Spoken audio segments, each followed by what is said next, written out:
এদিকে অন্তর্বর্তী সরকারের পেছনে মানুষ নেই, তাই সহিংসতা মোকাবেলায় ব্যর্থ এমন মন্তব্য করেছেন বিএনপি মহাসচিব মির্জা ফখরুল ইসলাম আলমগীর।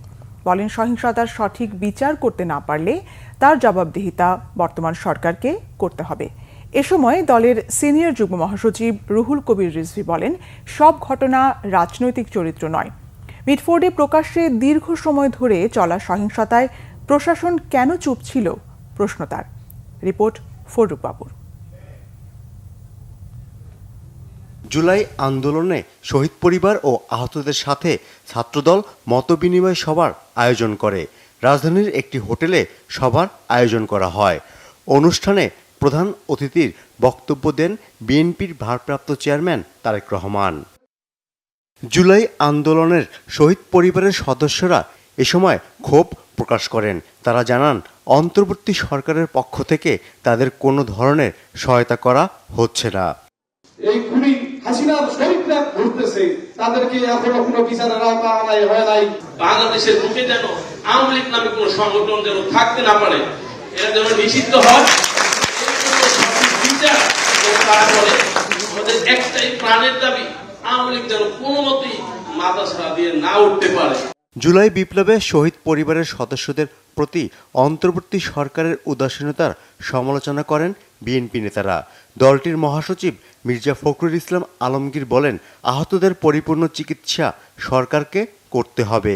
এটা আমাদের চরম ব্যর্থতা যে এখনো আমাদেরকে এখানে শুনতে হচ্ছে যে তাদের পাশে কেউ দাঁড়ায়নি, এবং এই ছেলেরা যারা আত্মহত্যা দিয়েছেন, যাদের প্রাণ গেছে, শহীদ হয়েছে, তাদের কোনো সেই ধরনের তাদেরকে কোনো ক্ষতিপূরণ বা তাদের পরিবারবর্গকে তাদেরকে রিহ্যাবিলিটেট করার কোনো ব্যবস্থা গ্রহণ করা হয়নি। It's a total failure on the part of the government. এ সময় দেশের সার্বিক নিরাপত্তার বিষয়ে সরকারের ব্যর্থতার কথা তুলে ধরেন তিনি। বিএনপি কোনোদিন কোনো অন্যায়কে সমর্থন করেনি, বিএনপি কখনো করবে না। বিএনপি আইনের শাসন এখানে প্রতিষ্ঠা অতীতেও করেছে, এবারও করবে, এবং সমস্ত অবিচারের ব্যবস্থা বিএনপি গ্রহণ করবে। একটা কথা খুব পরিষ্কার করে বলতে চাই, যে ঘটনাগুলো করছে, সরকারকে আহ্বান জানাবো অতি দ্রুত তা তদন্ত করে প্রকৃত অপরাধী তাদেরকে বের করে তাদেরকে শাস্তির ব্যবস্থা করুন। অন্যথায় জাতি আপনাদেরকে ক্ষমা করবে না, জাতি আপনাদেরকে দায়ী করবে একটা গণতন্ত্রে ফিরে না যাওয়ার সমস্ত সমস্যাগুলো তৈরি করার জন্য। মিটফোর্ডে ব্যবসায়ীকে নৃশংস হত্যার প্রসঙ্গ টেনে বিএনপির সিনিয়র যুগ্ম মহাসচিব রুহুল কবির রিজভী প্রশ্ন তুলেন, প্রকাশ্যে দীর্ঘ সময় ধরে হত্যার ঘটনার সময় প্রশাসন কেন চুপ ছিল? সব ঘটনা রাজনৈতিক চরিত্র নয়। দুষ্কৃতিকারী ওই এলাকার কোনো ব্যবসা নিয়ে তারা জড়িত, এটা তো এতক্ষণ ধরে একটা ঘটনা হলো, তো প্রশাসন কেন চুপ থাকলো?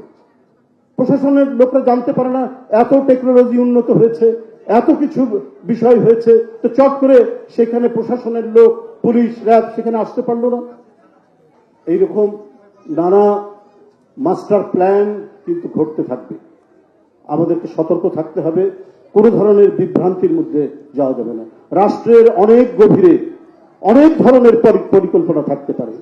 তিনি বলেন, নিজ দলের নেতাদের অপরাধকে আওয়ামী লীগের মতন প্রশ্রয় দেয় না বিএনপি।